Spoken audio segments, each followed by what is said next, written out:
चलिए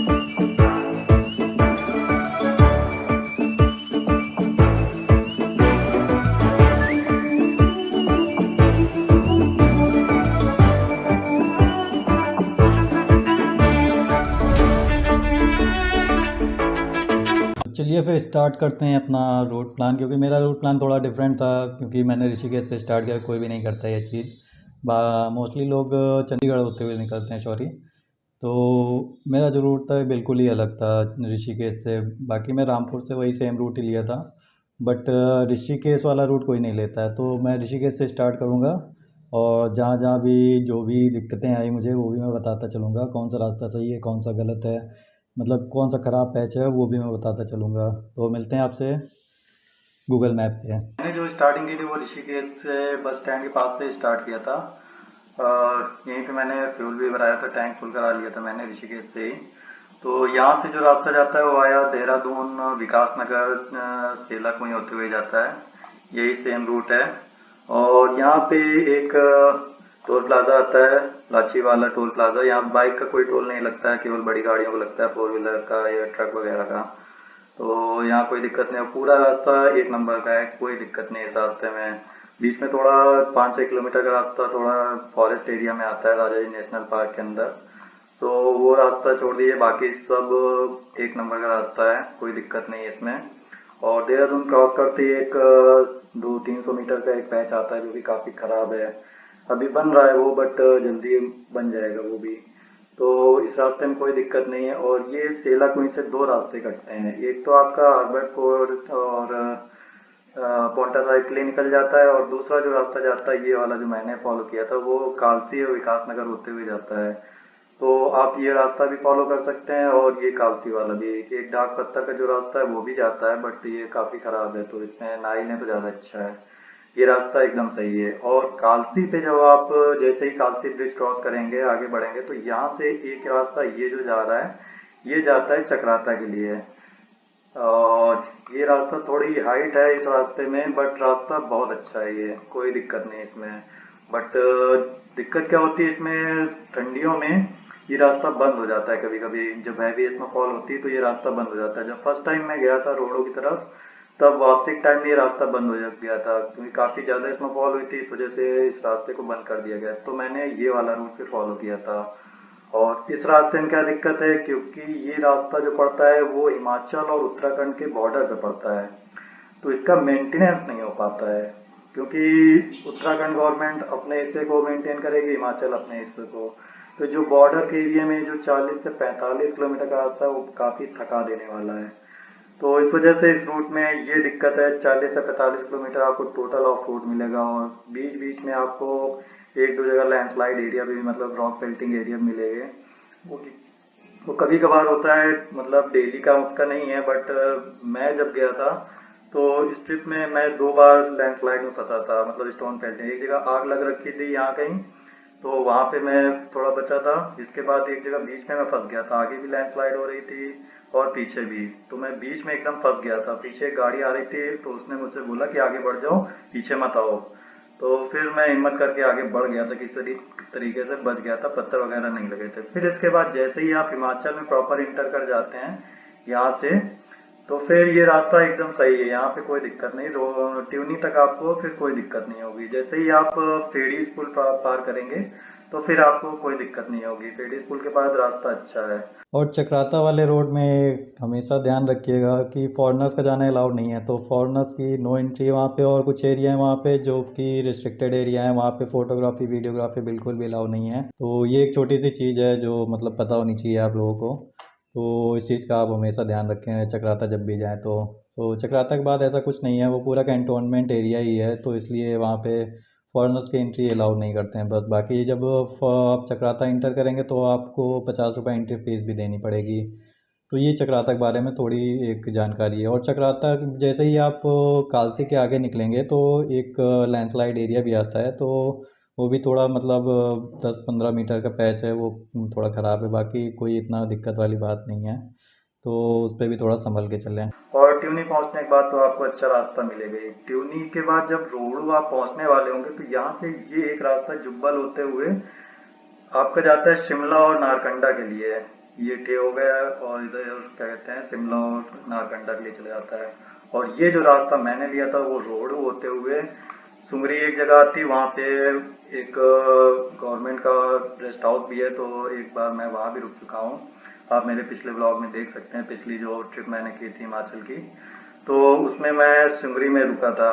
तो सुमरी के बाद आप भद्रासु निकलेंगे, भद्रासु के पास मैंने होटल लिया था, भद्रासु से 3-4 किलोमीटर आगे ही गुप्ता गेस्ट हाउस, तो वहीं पे मैं रुक गया था। और रामपुर ये सीधा रास्ता है। इसके बाद आप ये नेशनल हाईवे 5 पे आ जाते हैं। भद्रासु जैसे ही पहुंचेंगे तो नेशनल हाईवे 5 पे आप ट्रैवल करने लगेंगे, जो कि स्पीति वैली और रिकांगपिओ के लिए जाता है रास्ता। तो ये मेरा डे 1 का टोटल था, जो कि करीब 320 किलोमीटर की ट्रिप थी मेरी 1 डे की।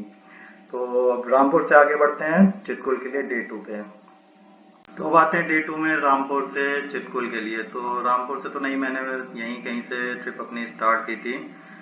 तो रामपुर से करीब जो मैंने डिस्टेंस अपनी देखी थी जहाँ पे मैं रुका था, और जो मेरी डिस्टेंस थी वो करीब 125 किलोमीटर की दिखा रहा था, और यहाँ से जो डिस्टेंस दिखा रहा है वो है आपकी 117 किलोमीटर। तो 4 घंटे का ही रास्ता है। रास्ता भी काफ़ी अच्छा है, बीच बीच में कहीं कहीं मेंटेनेंस चल रहा है, बाकी ये रास्ता पूरा सही है। बीच में क्लिफ हैंगर सेक्शन भी आता है और एक चेक पोस्ट भी आता है जब किन्नौर डिस्ट्रिक्ट में आप इंटर करते हैं। तो किन्नौर गेट करके एक जगह है, वहाँ पे चेक पोस्ट भी आती है, एक वाटरफॉल भी है उस चेक पोस्ट के पास। तो वहाँ पे काफ़ी मतलब चेक पोस्ट के बहाने आप अपनी एंट्री कराइए और थोड़ा बहुत फोटोग्राफी वीडियो वगैरह जो भी शूट करना है वो आप कर सकते हैं।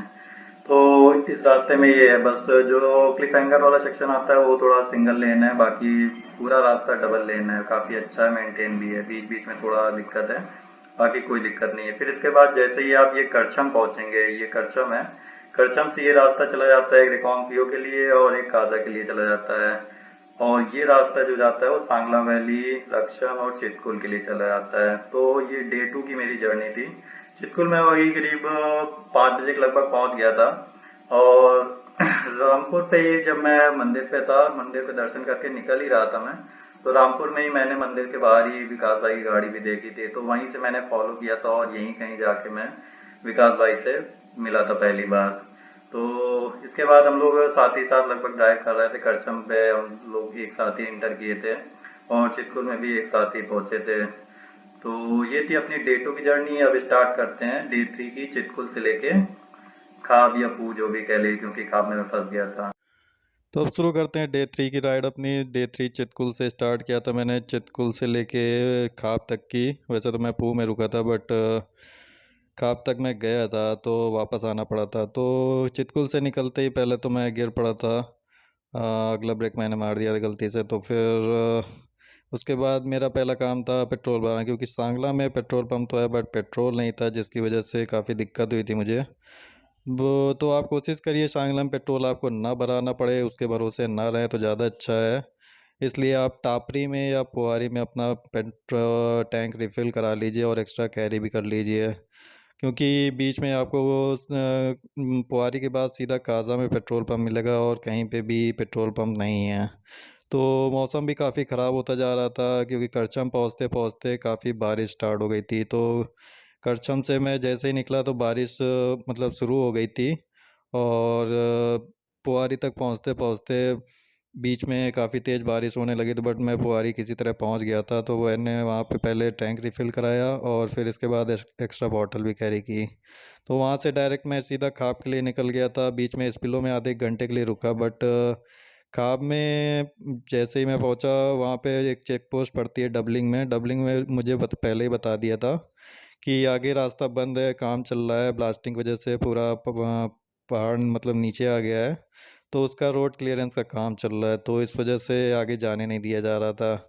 तो 10-15 मिनट मैं कभी अकेले खड़ा रहा। इसके बाद विकास भाई भी आ गए थे, तो अपना साथ में हम लोग ब्लॉग करते रहे, बातचीत भी करते रहे और 3-4 घंटे तक वहीं पे वेट करते रहे रोड क्लियर होने का। बट रोड खुली नहीं तो वापस हम लोगों को पूह आना पड़ा।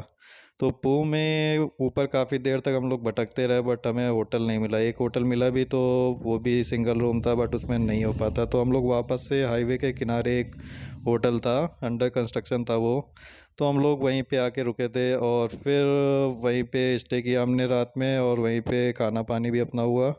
तो इस तरह से अपना डे 3 की राइड अपनी कंप्लीट हुई। और पू पे ही हमने अपनी जो नाइट थी वहीं स्टे की। तो स्टार्ट करते हैं अब डे 4 से। डे 4 हमने यहीं कहीं से स्टार्ट किया था, पू पे दिखा रहा है। तो लोकेशन जो हमारी थी वो हाईवे के जस्ट बगल से स्टार्ट हुई थी, यहीं कहीं से। तो ये जो डिस्टेंस थी हमारी करीब ताबो तक, ग्यू विलेज तक की, वो थी करीब 85 किलोमीटर की। और पूल से निकलने के बाद हम लोग काफ़ी आराम से क्रॉस कर गए थे, रास्ता खुला था। इसके बाद थोड़ा रास्ता नाकों से, नाकों का जो ये आपका एयर पिन बैंड वाला एरिया है, यहाँ तक थोड़ा रास्ता खराब था। जहाँ से एयर पिन बैंड स्टार्ट हो रहा था वो रास्ता एकदम सही था, और जैसे ही एयर पिन बैंड वाला सेक्शन खत्म हुआ था तो यहाँ से कहीं पे जाके नाकों से पहले यहाँ पे कहीं पे रास्ता फिर से खराब हो गया था। तो नाको तक ये रास्ता ऐसा ही था, नाको तक क्या, मलिंग नाला तक ये रास्ता ऐसा ही था। तो नाको पे हमने ब्रेकफास्ट भी किया था। इसके बाद छांगो, छांगो से बाद समदो, समदो में चेक पोस्ट आता है, वहाँ पे आपकी गाड़ी की एंट्री होगी। देन एंट्री कराने के बाद आप आगे ग्यू विलेज के लिए बढ़ जाइए।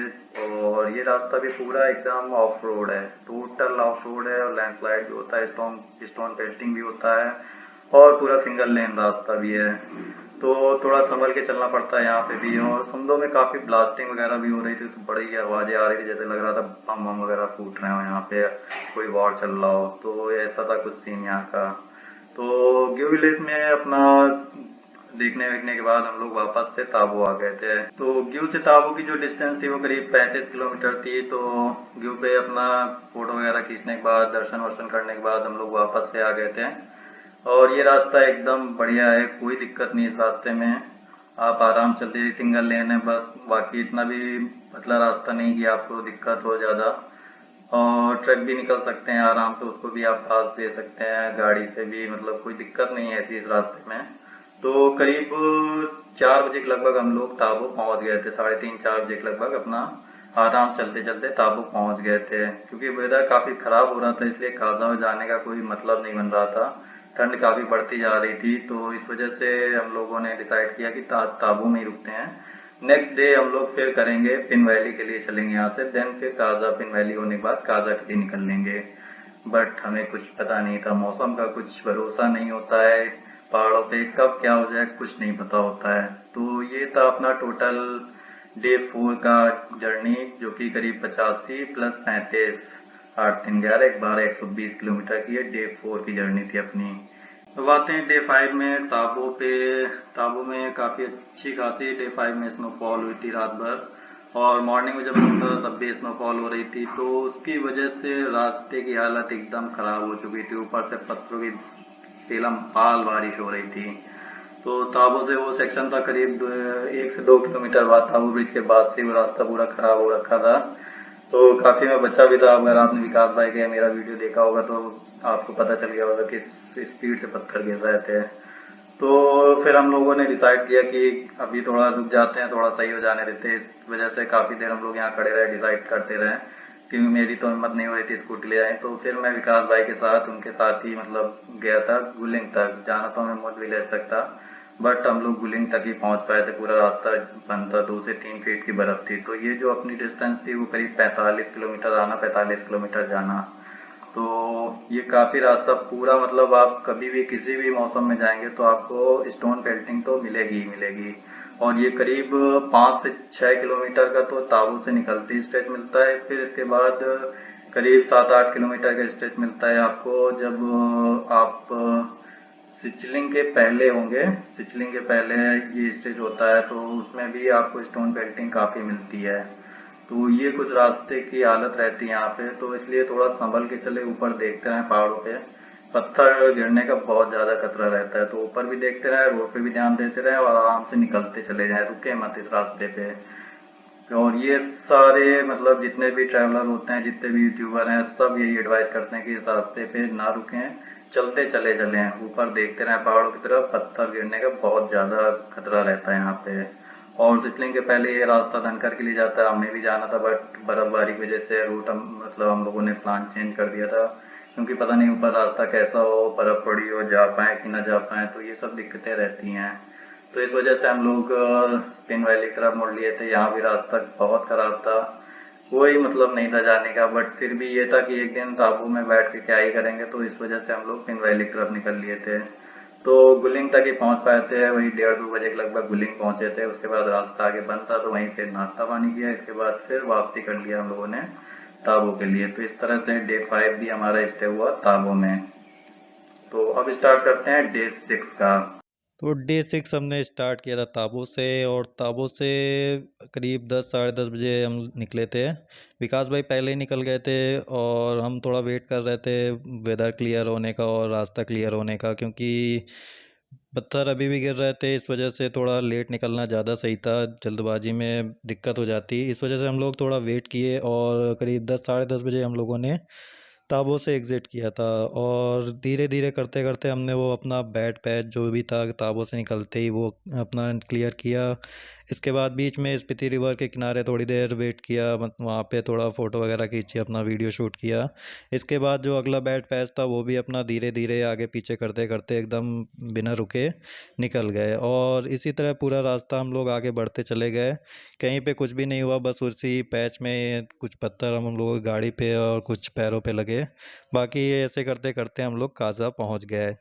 और काज़ा पहुंचते ही सबसे बड़ी दिक्कत हुई हमारे साथ वेदर की, क्योंकि फ्यूल हमारे पास था चीचम पहुंचने तक का। तो हमने डिसाइड किया कि डायरेक्ट चीचम चलते हैं, क्योंकि वेदर ख़राब हो रहा है। अगर ज़्यादा ख़राब हो गया तो फिर हम कहीं के नहीं रहेंगे आज, मतलब कहीं भी नहीं जा पाएंगे। तो इसलिए आज एटलीस्ट चीचम और की मॉनेस्ट्री कंप्लीट कर लेते हैं, देन काज़ा वापस आ जाएंगे। नेक्स्ट डे हम लोग फिर से कुछ जो भी बचेगा वो कर लेंगे अगर वेदर सही रहा तो हम लोग डायरेक्ट काज़ा में फ्यूल व्यूल कुछ भी नहीं भराया हम लोगों ने, डायरेक्ट हम लोग चीचम के लिए आगे बढ़ गए। और मुश्किल से हम लोग लोसर वाले ब्रिज के पास पहुँचे थे। वहाँ पे पहुँचते ही मतलब एक साइड धूप थी, एक साइड पूरा मतलब अच्छा खासा वेदर ख़राब हो चुका था। आपने अगर व्लॉग देखा होगा तो उसमें मैंने दिखाया भी है वो चीज़। तो हम लोग कोशिश थी जल्दी से जल्दी इस रूट पे इससे आगे निकलें और चीचम पहुँचे।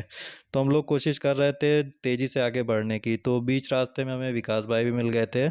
तो उनकी गाड़ी की हालत भी देखी तो उनका दरवाज़ा वगैरह टूटा हुआ था। तो उन्होंने बताया कि आगे जहाँ पे हम लोग मिले थे वहाँ से 5 किलोमीटर आगे चीचम ब्रिज था। तो वहाँ से 5 किलोमीटर का जो रास्ता था वो पूरा ऑफ रोड था, उसमें ब्लैक आइस भी थी, स्लस भी था, और मतलब बेकार ही रास्ता था वो पूरा 5 किलोमीटर का। तो उन्होंने बोला थोड़ा संभल के जाना, आगे पीछे ही रहना, ज़्यादा गैप मत करना, और ब्लैक आइस पे थोड़ा संभल के रहना, क्योंकि आगे रास्ता काफ़ी सकरा भी था।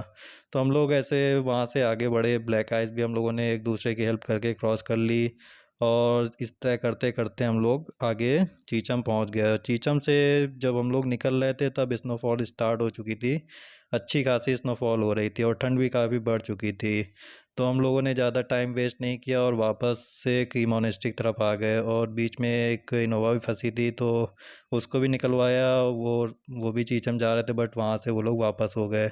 तो हम लोग फिर डायरेक्ट की मोनेस्ट्री आ गए, वहाँ पे अपना थोड़ी देर रुके, थोड़ा मोनेस्ट्री देखा। इसके बाद वहाँ पे चाय पी और कुछ ड्राई फ्रूट्स वगैरह बिस्किट वगैरह खाए, वहाँ का जो प्रसाद था वो खाया। इसके बाद हम लोग डायरेक्ट की से निकलते ही सीधा काज़ा आए और कहीं पे भी नहीं रुके, क्योंकि वेदर इतना ख़राब हो चुका था, कहीं भी रुकने का कोई मतलब नहीं था। तो काज़ा आते ही अपना पहला काम था फ्यूल भराना, फ्यूल भराया पहले। इसके बाद होटल ढूंढा, होटल अपना फ़ाइनल किया। इसके बाद सीधे हम लोग होटल में रुक के अपना रेस्ट करने लगे। मेन था हम लोगों को हीटर चाहिए था, वो भी हमें मिल गया था।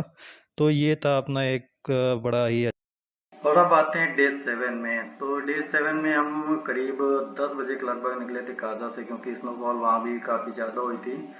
तो हमारा जो पहले प्लान था वो काजा से लांगजा के लिए था, बट लांगजा 5-6 किलोमीटर हम लोग जा पाए थे, काफ़ी ज़्यादा ब्लैक आइस थी।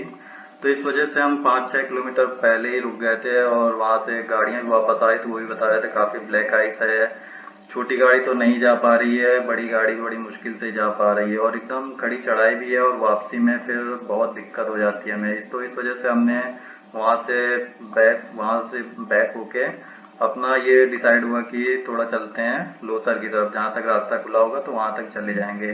तो यहाँ कहीं पे हम लोग पहुँच पाए थे। इसके बाद एक गाड़ी आ रही थी, तो उसने बताया कि आगे भी पूरा ग्लेशियर रोड पे आ रखा है, पूरा रास्ता बंद है, आप जा नहीं पाएंगे, यहीं से ही वापस हो जाइए। तो फिर हम लोग यहाँ से समलिंग के पास ही थे कहीं पे, तो वहाँ पे अपना थोड़ी देर रुके, कुछ खाए पिए, इसके बाद वापस आ गए काजा के लिए। काजा से हम लोगों ने थोड़ा खाना पीना खाया। देन काजा से हम लोग निकले थे नाको के लिए डायरेक्ट। मतलब हमारा ये डिसाइडेड नहीं था कि हम लोग कहाँ रुकेंगे, क्या करेंगे, कुछ नहीं वहाँ से डिसाइड करके निकले थे। ये था कि आज काजा नहीं रुकना है, बस या तो ताबो रुक जाएंगे, या तो फिर धनकर चलेंगे, या फिर हम कहीं नाको चलेंगे, या कहीं पे भी रुक जाएंगे, बट आज काजा नहीं रुकना है। जहाँ तक पहुँच पाएंगे वहाँ तक चलेंगे। तो फिर हम लोग यहाँ से बैक हुए, और यहाँ से हम लोग चले सीधे, यहाँ से चले हम लोग सीधे नाको के लिए। और नाको की जो डिस्टेंस थी काजा से, वो करीब 111 किलोमीटर है। तो काजा से निकलने के बाद हम लोग आराम से पूरा, मतलब जो भी बैड पैच था ताबू तक का, वो भी क्रॉस कर गए, और रैंगलिक वगैरह भी एकदम आराम से, चांगू वगैरह भी क्रॉस कर गए, होल्डिंग भी क्रॉस कर गए, सब कुछ मतलब आराम से क्रॉस करते हुए चले जा रहे थे, कोई दिक्कत नहीं हो रही थी। एक दो जगह वही ताबू के आसपास फिर से पत्थर लगे थे छोटे छोटे, बट इतना कोई दिक्कत नहीं हुआ। बट नाको पहुंचने के पहले एक जो बहुत भयानक जगह आती है, जिसको हम लोग बोलते हैं मलिंग नाला, वहाँ पे हम लोग बहुत बुरी तरीके से फंसे। मतलब वहाँ से 5 ही 6 किलोमीटर था, तो वहाँ पे जो हम लोग फंसे हैं भाई, मतलब दिमाग खराब हो गया था। एक तो इतनी ठंड थी वहाँ पे, और दूसरा हालत खराब हो रही थी।